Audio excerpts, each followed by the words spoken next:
नमस्कार दोस्तों, आपका मेरे चैनल पीआरएस टीचिंग में एक बार फिर से बहुत स्वागत है। दोस्तों, आज मैं आपके लिए जो विषय लेकर आई हूँ वो नैतिकता से पूर्ण है और विशेषकर विद्यार्थियों के लिए तो बहुत ही महत्वपूर्ण है, क्योंकि विद्यार्थी जीवन में ही व्यक्ति के चरित्र का निर्माण होता है और चरित्र निर्माण एक अहम भूमिका व्यक्ति के भविष्य में निभाता है, जिसके आधार पर व्यक्ति अपने आगामी जीवन को बहुत अच्छे से व्यतीत कर सकता है। तो दोस्तों, आज का जो पाठ मैं आपके लिए लेकर आई हूँ वह मेरे कक्षा 7 के विद्यार्थियों के लिए है और इस पाठ का शीर्षक है श्लोकाः। विद्यार्थी, ये जो श्लोकाः है ये श्लोकाः भर्तृहरि का जो एक बहुत ही प्रसिद्ध ग्रंथ है नीति शतक, नीति शतकम नामक ग्रंथ से ये श्लोक लिए गए हैं। तो आइए अब मैं आपको इन श्लोकों में क्या क्या बातें बताई गई हैं जिनका पालन आपको करना है, इनसे मैं अभी आपको परिचित कराऊंगी। दोस्तों, वीडियो आगे बढ़ाने से पूर्व मैं आपसे एक रिक्वेस्ट करना चाहती हूँ कि अगर आपने मेरा चैनल सब्सक्राइब नहीं किया है तो प्लीज मेरे चैनल को सब्सक्राइब करिए, वीडियो को लाइक करें, शेयर करें और हाँ, आप मुझे इंस्टाग्राम पर भी फॉलो कर लें।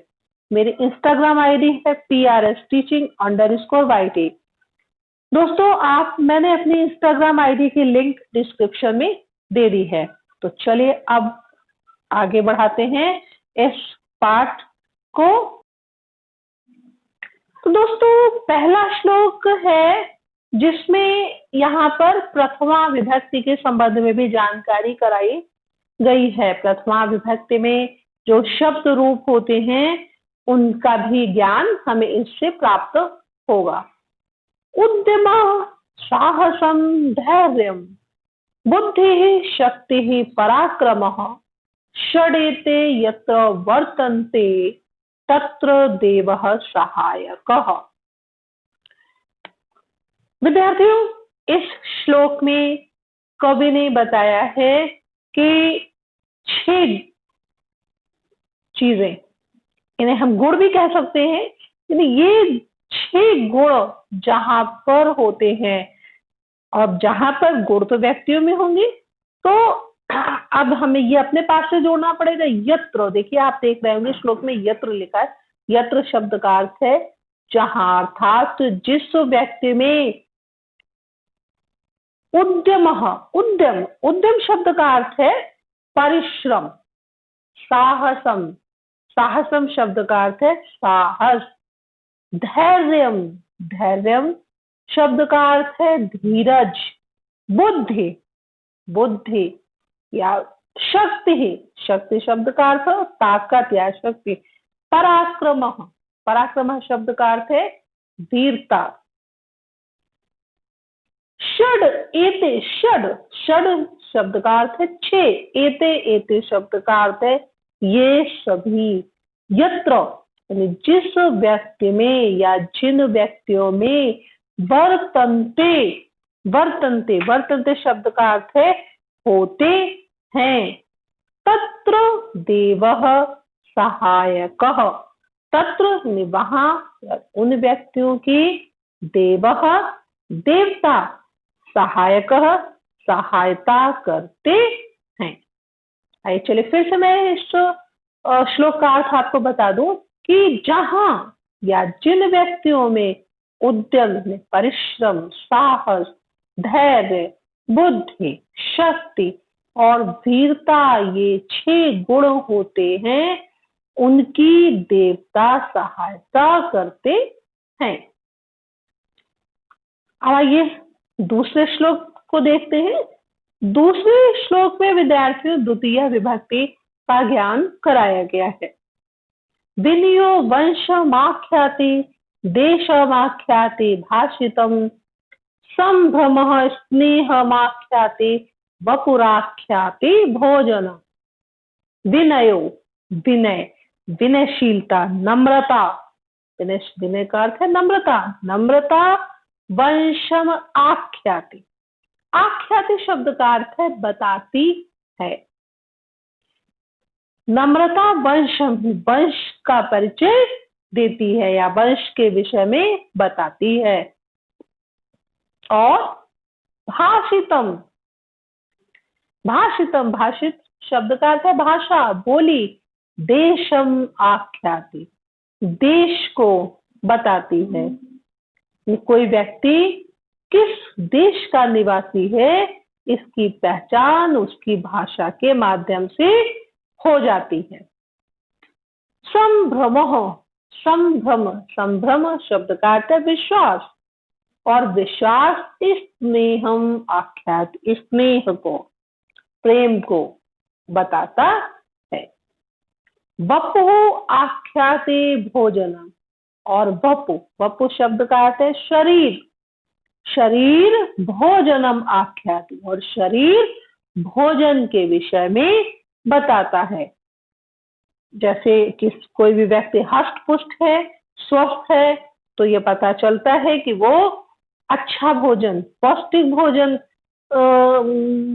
कर रहा है। और अगर कोई व्यक्ति बीमार है, अस्वस्थ है, तो उससे ये पता चलता है कि यह व्यक्ति उचित ढंग से भोजन नहीं कर रहा है।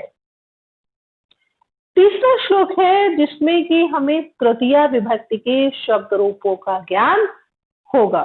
आइए देखते हैं तीसरे श्लोक में कवि क्या बताना चाह रहा है। दोस्तों, तीसरे श्लोक में कवि हमें परोपकार के विषय में बता रहा है। यानी परोपकार जो है वो सर्वोत्तम गुण है और ये मनुष्य के व्यक्तित्व का परिचायक है, व्यक्तित्व का सौंदर्य बढ़ाने वाला है। आइए पहले तो श्लोक पढ़ते हैं। श्रोतम श्रुते नैव न कुंडलेन दानेन पाणिर्न तु कंकणेन विभाति कायः करुणापराणाम परोपकारैर न तु चंदनेन। श्रोतम, श्रोतम शब्द का अर्थ होता है कान। श्रुतेन, श्रुत, श्रुत शब्द का अर्थ है वेद पुराण, इनके सुनने से ही कानों की शोभा होती है। ये विभाति, नीचे की पंक्ति में जो विभाति क्रिया लगी है इसका प्रयोग हमें यहाँ करना होगा कि श्रोतम श्रुते नैव विभाति। जो कान है वो शास्त्रों को सुनने से ही सुशोभित होते हैं। विभाति शब्द का अर्थ है सुशोभित होना। न कुंडलेन, कुंडल शब्द, कुंडल धारण करने से नहीं। यहाँ देखिए कुंडलेन श्रुतेन ये दोनों ही शब्दों तृतीया विभक्ति के हैं और श्रुते नैव शब्द में संधि है। हम इसे जब विच्छेद करेंगे तो वह श्रुतेन और एव, इस प्रकार यहाँ पर वृद्धि संधि हुई है। दानीन पाणिर, दान से पाणि, पाणि शब्द का अर्थ है हाथ, और दान से हाथ की शोभा होती है। न तो कंकड़ेन, कंकड़, कंकड़ शब्द, कंकड़ का अर्थ है कंगन, न कि कंगन धारण करने से या कंगन पहनने से। हाथ कंगन पहनने से हाथों की शोभा नहीं होती है, हाथों की शोभा दान करने से होती है। करुणा पराणाम कायः, जो करुणा पराणाम, करुणा में जो करुणा जिनके हृदय में है ऐसे व्यक्तियों का शरीर, कायः, कायः शब्द का अर्थ है शरीर। जो उदार हृदय के लोग हैं, जो करुणावान लोग हैं, उनका शरीर परोपकार है, परोपकारों से, दूसरों की मदद करने से, दूसरों की सेवा करने से, उनकी सहायता करने से ही सुशोभित होता है। न तो चंदनेन, चंदन लगाने से नहीं। तो विद्यार्थियों, आप यहाँ पर ये समझ गए होंगे कि हमें दूसरों की मदद करनी चाहिए, दूसरों की सुरक्षा करनी चाहिए, दूसरों की सेवा करनी चाहिए, तभी वास्तव में हमारे जीवन में सफलता हमें प्राप्त होगी और हमारा जीवन, जो हमारा शरीर, ईश्वर ने जो हमें ये मानव रूपी शरीर दिया है, तभी यह सार्थक होगा और इसका सौंदर्य बढ़ेगा। अगला श्लोक है जिसमें हमें चतुर्थी विभक्ति के शब्द रूपों का ज्ञान हो रहा है। आइए देखते हैं कौन कौन से शब्द चतुर्थी विभक्ति के हैं। विद्या विवादाय, धनम मदाय, शक्ति परेशान परपीडनाय, खलस्य साधोर विपरीत में तद, ज्ञानाय दानाय च रक्षणाय। विद्यार्थी, इस श्लोक में कवि ने सज्जन व्यक्ति और दुर्जन व्यक्ति के जो गुण है उनके विषय में बताया है। यहाँ विवादाय, मदाय, पीडनाय, ज्ञानाय, दानाय, रक्षणाय, ये सभी शब्द चतुर्थी विभक्ति के हैं। विद्या, विद्या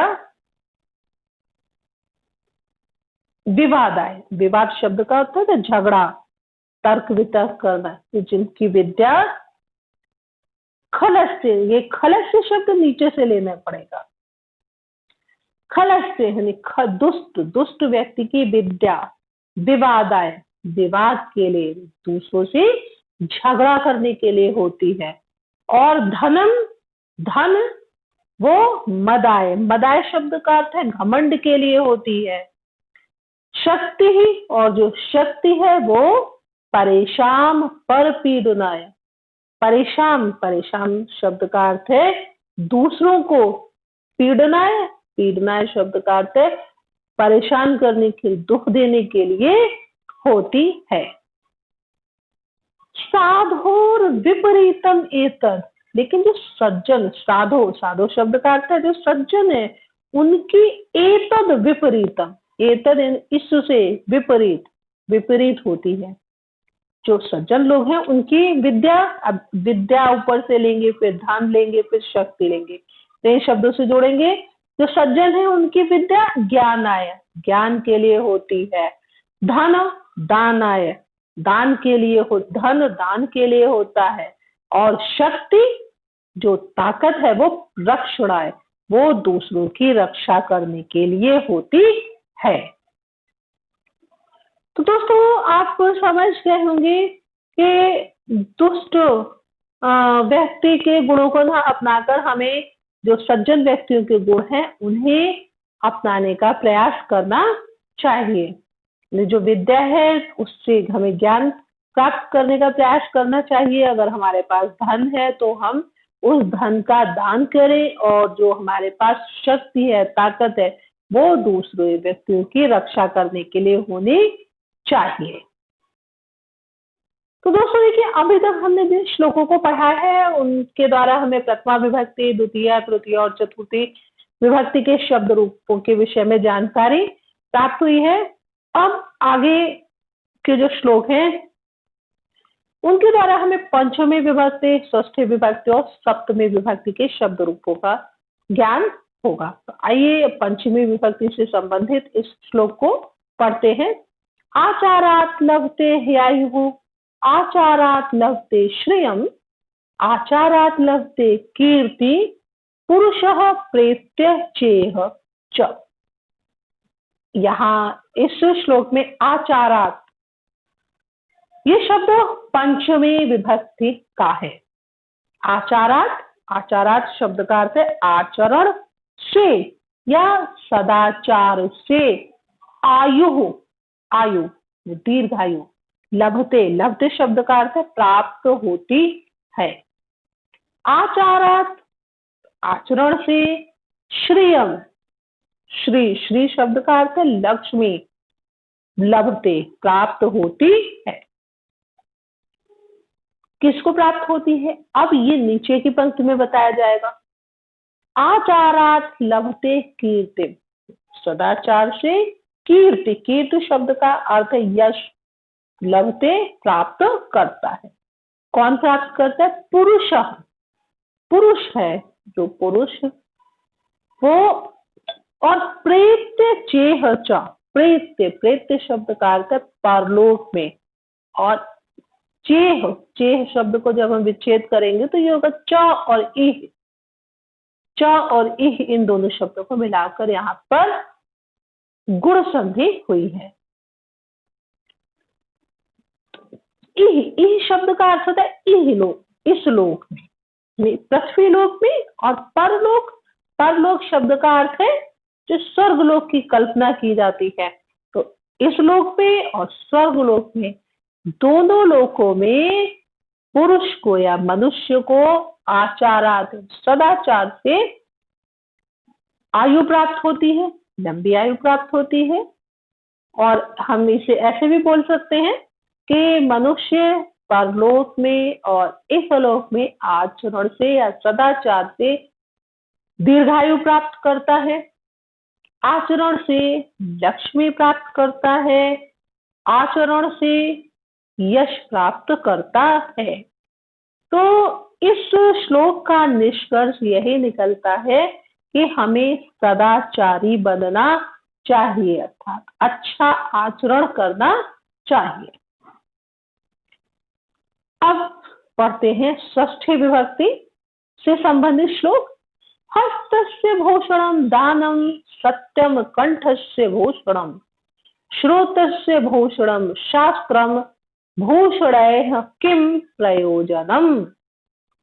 हस्तस्य, इस श्लोक में हस्तस्य, कंठस्य, श्रोतस्य, ये शब्द षष्ठी विभक्ति से संबंधित हैं। हस्तस्य, इसका अर्थ है हाथ का। भूषणम, भूषण शब्द का अर्थ है आभूषण, हाथ का आभूषण दानम, दान है। सत्यम, और जो सत्य है। कंठस्य, कंठस्य शब्द का अर्थ है गले का। भूषण, आभूषण है, जो सत्य है वो गले का आभूषण है। श्रोतस्य भूषणम शास्त्रम, और श्रोतस्य, श्रोत शब्द का अर्थ है कान का।